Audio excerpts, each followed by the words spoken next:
Okay, well, thank you very much. I'd like to start by thanking the organisers for the chance to speak here and present the work we're doing at Strathclyde in trying to develop new ways of doing annealing on neutralizing arrays. So I'm going to begin with a brief overview of neutralizing computing. We've had a very nice introduction from this already from Hannes and Alexis, so I'll try and be a bit brief, but maybe just pick out a couple of details that I think are important to mention.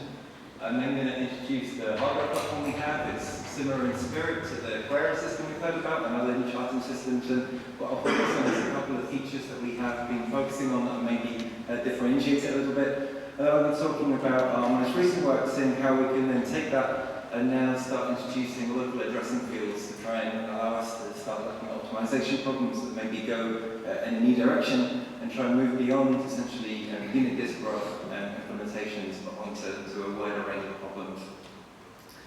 And I'll skip through this really quickly. We've got these different areas that we're interested in computing and optimization. Here, obviously, logistics and graph problems come quite a lot. I think I need to add gardening to this list now. And pretty much in common with all of these is that what we want is a platform that can have a large number of qubits. And this is where, as we've seen before, the neutral atoms become very exciting because one of the things they do really well is scale. And this comes for a couple of reasons. So firstly, compared to, for example, superconducting circuits, we have the intrinsic advantage of our qubits being identical. They're based on atoms, so their properties are defined by atomic physics. Although I need to put a caveat on that in a few slides' time. And so we can make these very large arrays where, crucially, if you add one more atom, you don't change the performance of the system. This again is in contrast to trapped ions, where in a trapped ion system, although you have exquisite control and very good performance, these ions are highly charged. As soon as you add one ion to the system, all the other ions know about it. Here you can double the size of your traps, and it doesn't change the scaling or performance. And if we now take these sites and we excite them to Rydberg, we can either use that for these interesting many-body physics dynamics, we can use that for optimization, or you can now do things like multi-qubit gate operations. And we've seen that the state-of-the-art for these systems is now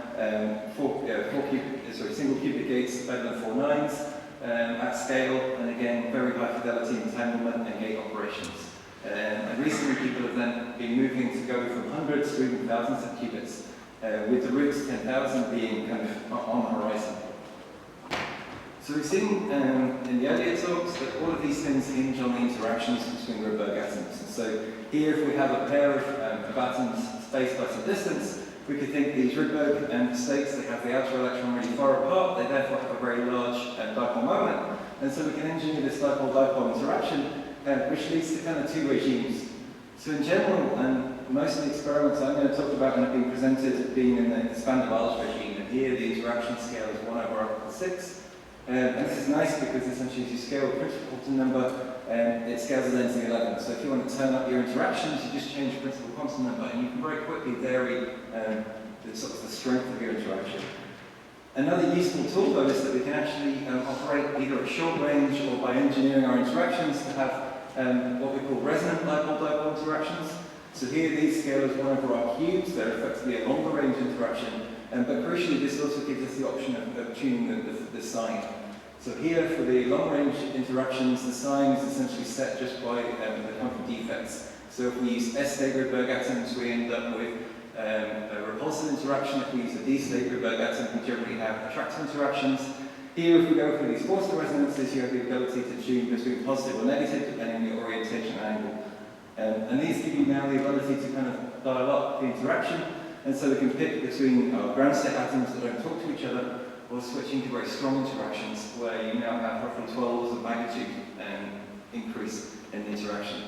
And here again, this leads to this nice blockade effect that was explained this morning, where if we bring two atoms close enough together, we can only get a single excitation. And this is then the mechanism behind doing 2 qubit gates. For example, where if we have two pairs together, this blockaded interaction allows us to essentially do global controlled Z gates. We can then combine that with these moving techniques and come up with very nice high fidelity 2 and 3 or 4 qubit gate protocols, as well as being able to kind of dynamically change connectivity if you want to do this in a gate model approach. And then we saw already, if we then combine that with these transverse sizing models, we can either study phase transitions and interacting systems, or we can move into this field of optimisation. And here a lot of the focus initially has been on the work led by Hannes and the team at Harvard, where they first made this equivalence to the maximum independent set problem. And so here, as we've seen, essentially you program a graph, you have that encoding onto your atomic configuration, and you can now essentially run some annealing schedule in order to find your states in the system. And so what's been done before is to introduce things like non-destructive readout in gate model operation, as well as introducing fluid tuned arrays, which now allow us to simultaneously track both ground and Rydberg state atoms. So the process we saw before is that essentially when you have these arrays, they essentially load randomly. And the reason for this is that if you make these very tightly focused traps, if two atoms are in there, then when you shine light at them, essentially you create an unstable molecular state. That thing decays if both atoms get ejected from the trap, but if you only have a single atom, then it's quite stable. And so essentially after some initial loading sequence on your first image, you end up with this binary mapping of random loading. And so we can now find different ways of rearranging that by essentially moving the atoms around. Now here, unlike the Pereira approach of doing parallel sorting into columns, we have a single tweezer, and this removes this restriction of the rows that's in there, but is less efficient. It takes us longer. And so in the end, if we want to make these nice deterministic sort of filled sites, we actually generally have to go for a couple of rounds. And so here you see that essentially if we want to make very nicely filled squares, we generally go for 2 or 3 rounds of sorting as we scale up the number of qubits. Take a picture on a camera, and this very nicely gives us the ability to essentially say, is there nothing there or an atom? Now this is a nice feature, it gives a very high fidelity readout, but one of the challenges is it doesn't tell me what state that atom's in necessarily. And so whilst this gives us a very good answer to the question of is an atom there, often you care about is the atom that's there in a particular quantum state, or for example later on you have issues with was it in a Rydberg state or did I lose it? And so one of the things that people started doing was we want to be able to label states. So if you have a hyperfine encoded qubit, and here our works with cesium, where our typical logical qubit basis is in the ground state, where we use the cesium clock transition. We put them in the magnetically insensitive states, and so essentially 1 and 0 correspond to being in 4, 0 or 3, 0.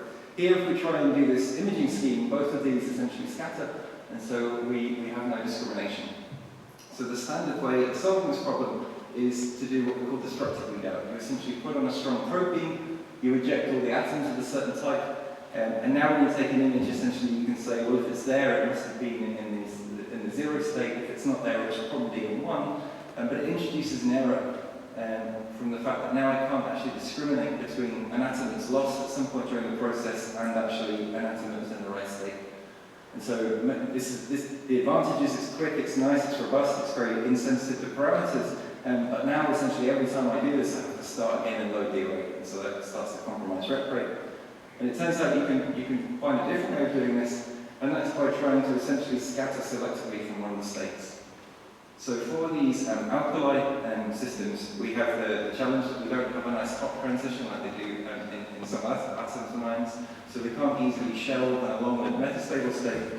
What we do instead is we can essentially optically pump our atoms. So here, if we have our different hyperfine levels, we start in these magnetically insensitive ones. If we shine selectively light of a single polarization, we can essentially pump the atom across. And now in the stretch state, we're able to image. And now we have the advantage that essentially using this image, we can, if we see a bright state, we know it's in, essentially it's in 1. If we see a dark atom, we now, either it's in 0 or it's lost. But because we keep the atom, we can take a second image, and now we can essentially both label the state 0 and 1, but also confirm if we have the atom there or not. And this non-destructive readout allows us to essentially achieve 99% detection fidelity, but also to be able to essentially post-select on survival. And so this is a very nice feature. If you want to then kind of go on to more sophisticated algorithms in the gate model, because essentially we can do correction on these systems and throw away data sets where we lost the particular atom, as well as labeling the states. And now you essentially keep most of your atoms. You can immediately run another algorithm without the delay time of having to load. So the other thing we've used this for is to really demonstrate scaling for example, single qubit gates. So one of the things I said at the beginning is if you have these single qubit gates, then the atoms are identical. So if you have these atom arrays, the atoms are all identical. And so now if we think about them being identical, I've got here about, this is an array of 225 sites. I can essentially now drive transitions using microwaves. And what I see is initially they look really quite uniform, but as you go out for a couple of cycles, you start to see that if we look at this sort of like the 10th radio oscillation, we have a bit of variation in the radio frequency across the array. And here, this is one of the challenges, is that although the atoms are essentially unique, each one is then sensitive to its local environment and the local coupling to the field. So if you have an inhomogeneous excitation beam, or for example, the trap depths are different, and you introduce some inhomogeneity you need to correct for. Here, for single qubit gates, we can correct this simply by using, for example, composite pulses. And here, for these rotations, one of the pulse schemes we use is a BB1 pulse. And this essentially takes some arbitrary rotation and adds, essentially, instead of applying just your rotation around some axis theta, you now add essentially 4 pi of pre-pulse and another one. And what this does is essentially makes you very sensitive to amplitude errors. So here's a graph of essentially fractional amplitude error as a function of your gate fidelity. You see that if we just do a single pulse, we get basically a Gaussian structure here. If we use these BB1 pulses, we end up with a very insensitive region tolerating up to about 10% error. And if you do this, you can then show that essentially using randomized benchmarking, this allows us on these 225 site arrays to get average gate errors down to about 7 times 10 to the minus 5. Again, showing that we can at scale do very high fidelity operations in these systems. And additionally, if we then combine that with an unstructured readout, you can now significantly suppress your span errors by essentially post-selecting on the survival. So if I go back here for the standard destructive readout, you see we have, with no gate supply, we only have about 90%, not even that, so 87% probability. If we now do this post-selection, then we have a much higher readout, and so the remaining error here is just our finite optical pumping and ability to initialize in the given target state. So the other thing that's maybe more interesting from the concept of annealing is that pretty much all the experiments that go into the Rydberg state have the following problem. If you have a Rydberg atom, it kind of doesn't care what wavelength you shine at it. That Rydberg electron gives a polarizability that's repelled from high intensity light regions. So if you have your atom in this nicely tightly focused beam, you put it in the Rydberg state, that Rydberg atom is going to be essentially repelled. Now we use this technique for detection. Essentially we eject the Rydberg atoms from the trap, and so that's how we image. But sometimes you want to not have to turn your traps off to do all your operations. The reason for this is if you think about what's going to happen is that if I want to now do these annealing schedules of gates, I turn my traps off, I essentially leave my atom in free space. At some point that atom is going to start moving, it's got some finite temperature, and effectively the time scale over which I can keep that atom and recapture it reliably is typically somewhere between 5 and 10 microseconds depending on temperature. So if we want to go for longer annealing schedules, it would be quite nice if we could simultaneously trap the ground state and the Rydberg state, so we no longer need to operate in this spheroscopic modality. And here, the solution for this is that you can actually engineer traps, which we call blue bottle traps, which instead of trapping the atom in a focus beam, you essentially trap it in a bottle. And this bottle is formed by essentially creating a saddle point of space, which has been done with a single trap and can be done by essentially interfering two Gaussian beams. And now if you think about a small Gaussian beam and a big Gaussian beam, if you set the phase such that they interfere, you essentially in the middle of your big Gaussian beam, you now make a small and dark hole. Now this can now essentially trap both ground and Rydberg states, but it's quite hard to scale this technology.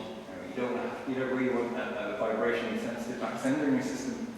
And so people have then looked at scaling this up, and it turns out that we can use the same technique we use for the holographic arrays, which is the spatial light modulators, to actually build the blue bottle traps in our system.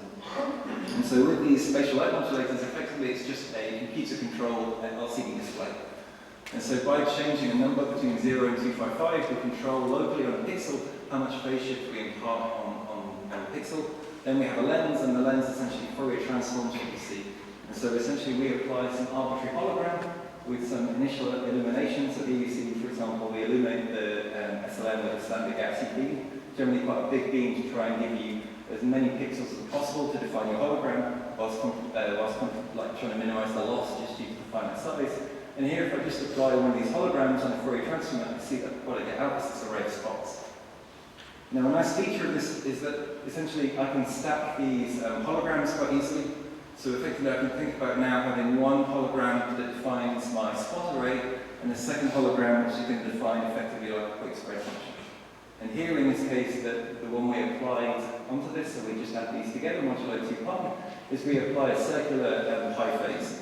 And now with this circular pi phase, what happens is that essentially you shift the phase of the light at the center of the beam, and you can create a destructive interference. And now instead of an array of spots, I have an array of donuts, which now, because of the way we've created them, essentially propagate, making these level type potentials. And so this is the way now we can engineer in a scalable way holographic arrays with arbitrary geometries in order to actually track both these ground and Rydberg states. And here you see we can, in our system, we do this by overlapping with our red tuned traps. We have these blue tuned arrays. And so now we can essentially take, for example, here's a 4x4 grid of traps. We overlap the central 4 with blue tuned traps, and we essentially ramp the red ones off and the blue ones on. And you see this means that essentially the 4 in the blue traps survive. We get lifetimes of many seconds, so comparable to the trapping tool we had before. And more importantly, we can actually use these now not only to track the ground states, but also to perform coherent operations. So this is, in these blue traps, our ability to excite the Rydberg states. We see if we do it in-trap versus out-trap, we get very similar contrast, very similar coherence times.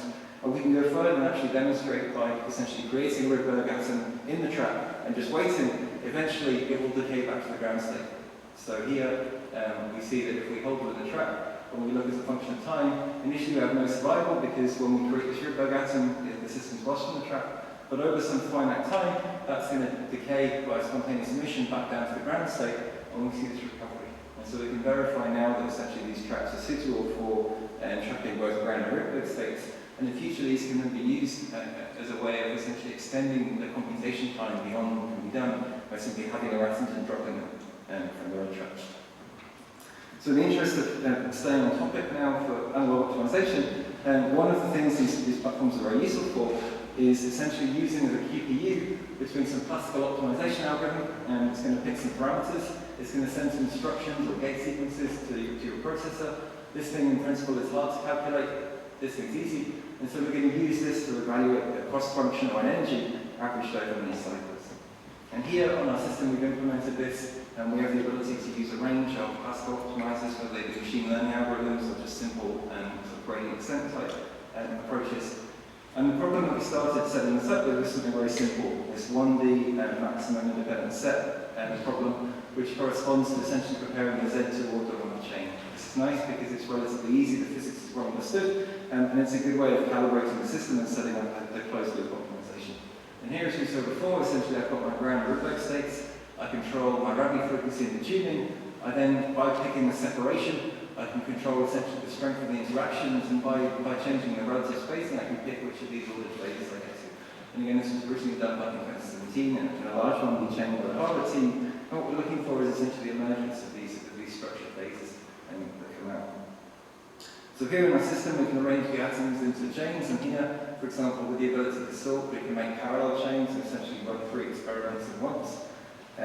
We define some arbitrary ramp. So here, this is a cubic parameter, a cubic curve which has 5 free parameters. These correspond to, for example, how long we spend annealing, the start and finish frequency, and then some shape parameters that control essentially how it goes through the resonance and the tuning. You can then pass this to the experiment and essentially run this closed loop optimization, and after some cycles it will converge in a ramp shape that essentially gives you, with a very high probability, the minimum energy state. And so if we then look at what that corresponds to for these 1D chains, with uniform spacing, this should give us now, in our parameters, a Z2 ordered phase. And here we see the Rydberg excitation essentially that's lost, so when we image, that should correspond to seeing a chain 0, 1, 0, 1, 0, 1, 0.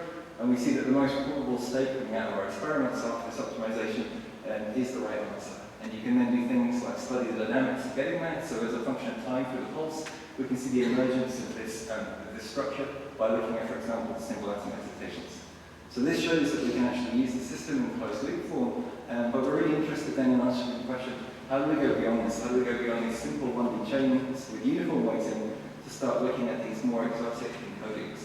And we had a very nice introduction to this from Hannah, so I won't spend too much time repeating this, but the key thing from these results is that if you want to be able to go to, for example, weighted problems or QBO or factorization, you need to be able to build these graphs where you have these kind of gadgets being built together.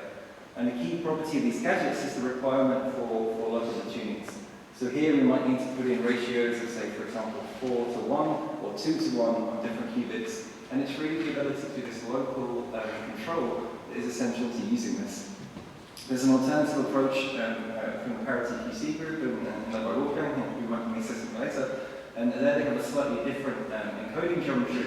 But again, to extend to these weighted problems, you need to be able to apply local tunings onto the system and change the relative weighting of each of the nodes. And so the question is, what's the best way to do this, and how can we get it to work? And so the simple way we've done this, we make some spatial configuration of atoms, and then we globally illuminate everything. And so I essentially have my control parameter is the global Rydberg tuning, but also the global and the Rydberg frequency. And so I have these two parameters here. If I want to now do something local, I need some way of controlling each site independently. And the easiest way for us to do that is to apply a light shift. So if we take another set of lasers and we essentially locally address onto each atom, by playing with the light in each of these traps relative to another, we can essentially add a tuning onto this to give us a differential AC star shift. And one way to think about what's really happening here is we get an effective tuning by essentially moving the transition frequency locally using this light shift. And here in our system, we've been able to use that the same trap I showed you before with the spatial light modulator for making the blue tube traps. But essentially now we can apply arbitrary holograms. We can put relative weightings of those spots on the hologram. So for example, here is a checkerboard lattice where essentially every other site has twice the power as another. And we can now controllably apply this to our array in order to implement these weightings. Now back to this question of being homogeneous. If I want to apply these light shifts, what I really want is that, for example, if I want a fixed light shift, I want all my sites to be the same. If you just apply this by looking outside the chamber, when you then shine on the atoms, you generally find the atoms essentially have, because of the imperfections in the optics, what looks great and uniform outside isn't perceived by the atoms. And so what we run in the system is essentially a closed loop optimization. So here you see essentially this purple trace represents the average of the spread if we optimize these holograms for generating the weightings and then put in the atoms. If we do no other optimization, we end up with a very broad distribution of resonance frequencies. If, however, we essentially locally feed back onto our hologram by doing spectroscopy, we can actually collapse all of our traps into a very uniform light shift with the tuning. And so this allows us to essentially control the relative weighting and the difference in weighting down to currently about 5–10% depending on the level. You can do a little bit better if you're more patient with the spectroscopy. So essentially, if you do higher resolution spectroscopy, you can apply slightly better feedback. But in general, for the patterns we've been exploring, 10% variation in the light shift is generally tolerable by the algorithms. So here, in the first demonstration I'll show you, we're just simply applying a uniform light shift on the array. The other challenge we have is, as I said at the beginning, these light shifts in the blue that we're using are repulsive. And the reason we picked these repulsive potentials is that for our system, we're using S-state interactions. These are repulsive. So my interaction has a positive D, and therefore I need essentially to be able to shift this to a positive detuning. And so here we have a trade-off. Essentially, if we just run with our potentials with a really tight focused beam, what's going to happen is the repulsion of the beam applies a strong force and we eject the atom with very high probability. This therefore requires us to essentially move to almost defocus beams, and so we've been playing around quite a bit with essentially what's the biggest beam we can get away with to maintain individual addressing while suppressing this mechanical force. And so by essentially making the beam bigger, you win by suppressing the curvature and reducing the force on the atom, but the trade-off is that if you double the size of the beam, you need 4 times the power in order to get the same star shape. So essentially there's a bit of a trade-off between how many spots you can do, how much power you have, and how you control this. But using these big beams, we're now at about 3 microns. We can see that if we just apply them at full whack, you very quickly lose the atoms after half a microsecond. But if we instead think about a typical annealing schedule, this is where we're typically ramping the power on linearly in time, we see we can easily hit out to a couple of microseconds in this case, even with light shifts as high as 20 megahertz. And so these now are compatible with actually starting to look at some of these more interesting optimization problems in the system. And so here's an example of what I showed you before. We have some optimization that we run. And here, in this previous example, we were interested in optimizing the chirp of the frequency. So our Rydberg laser goes on globally, we chirp the frequency, we get some ramping. And here, we have a ramp that essentially is slightly different. This one's now just a linear ramp in different sections. We see this gives us roughly 50% probability of making our target pattern.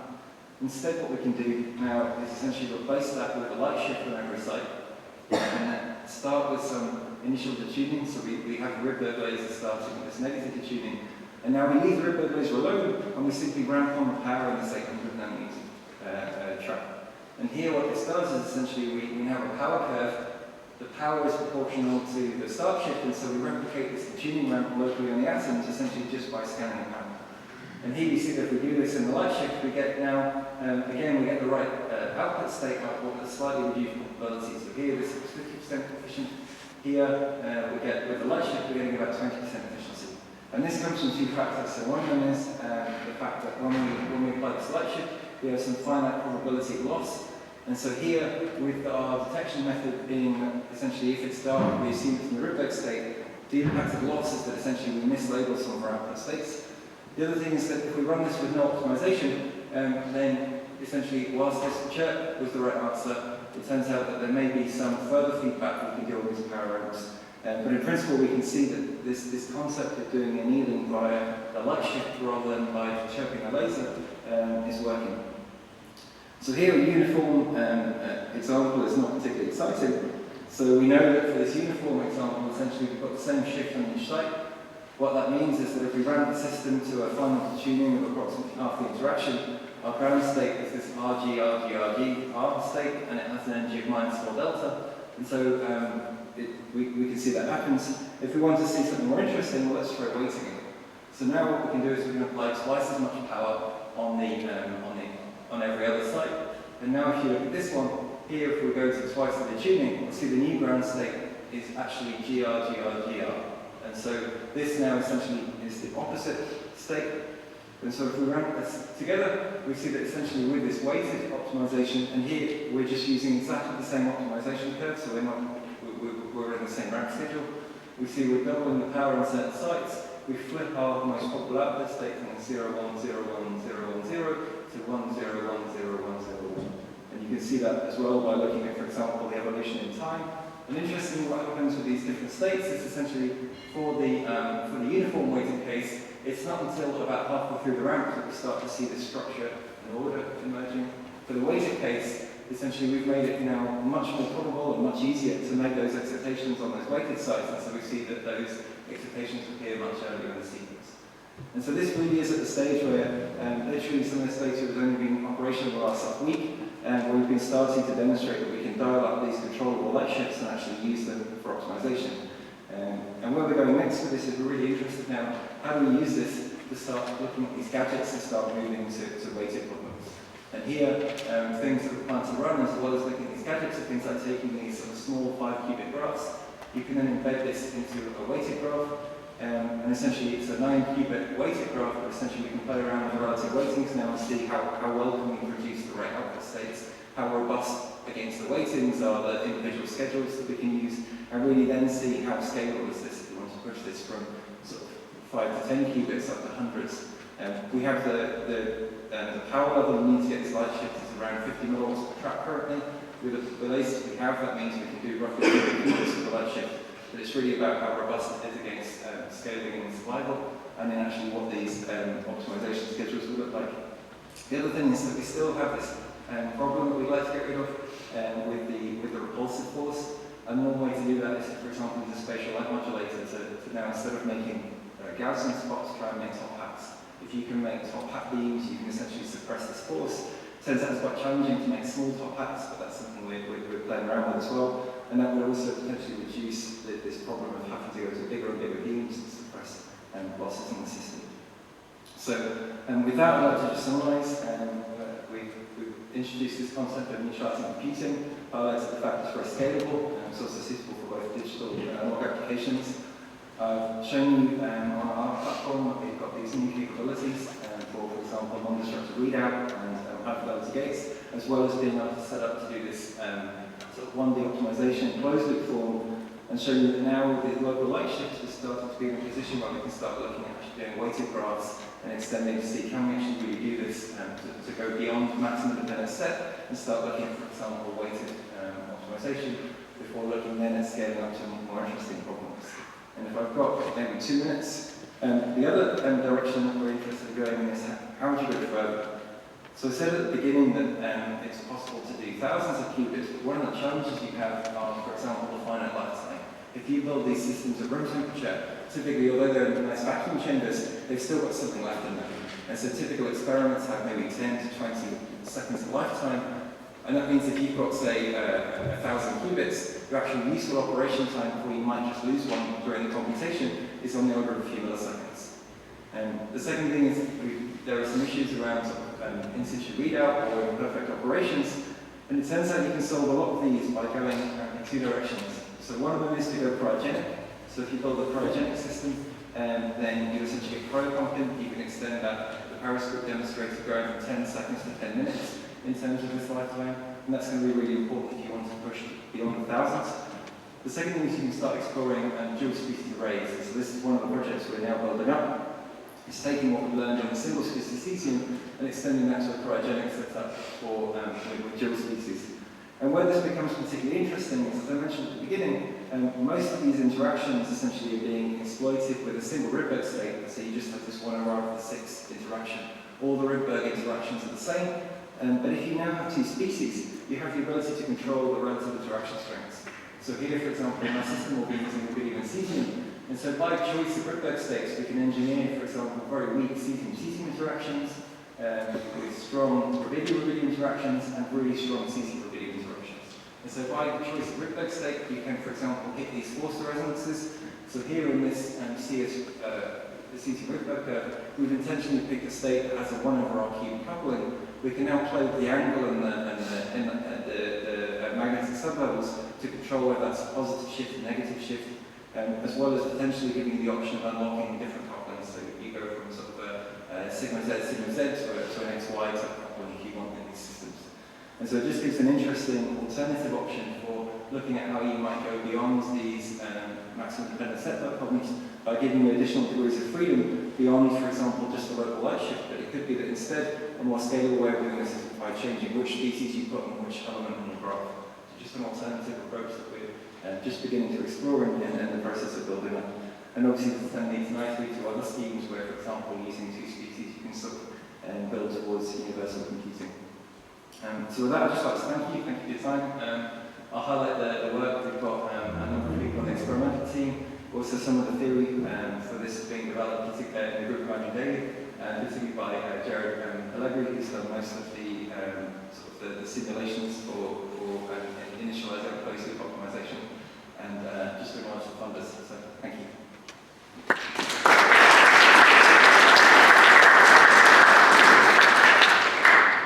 We've got plenty of time for questions.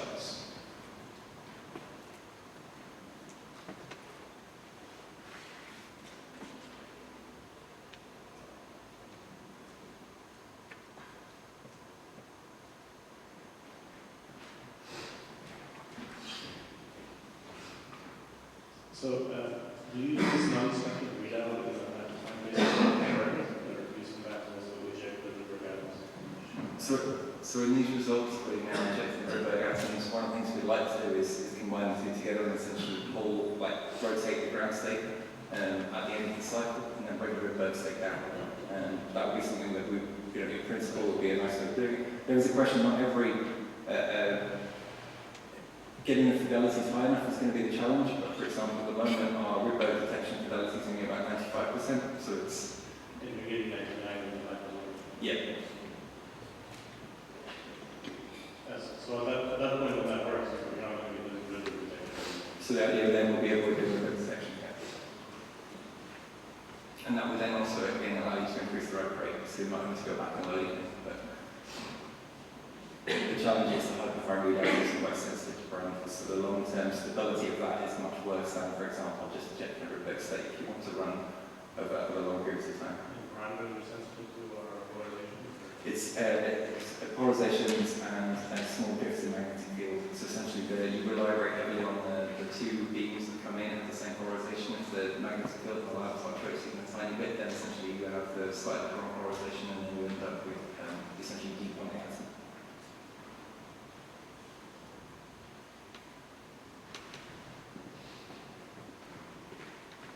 Just a clarification on your impressive results.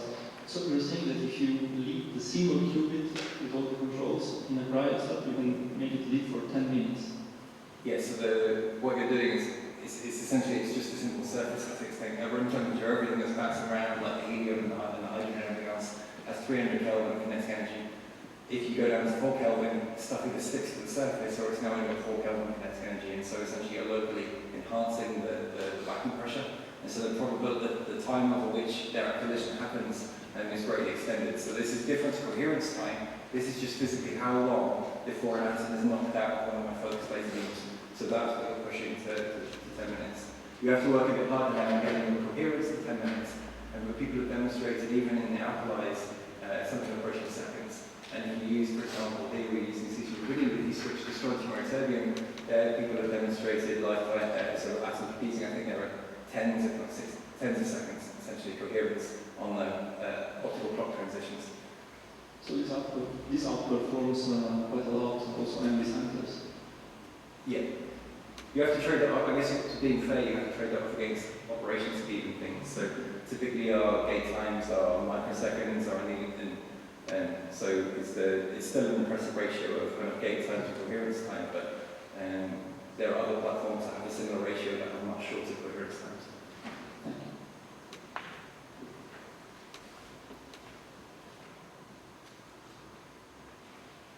Any other questions? If not, let's take the speaker again.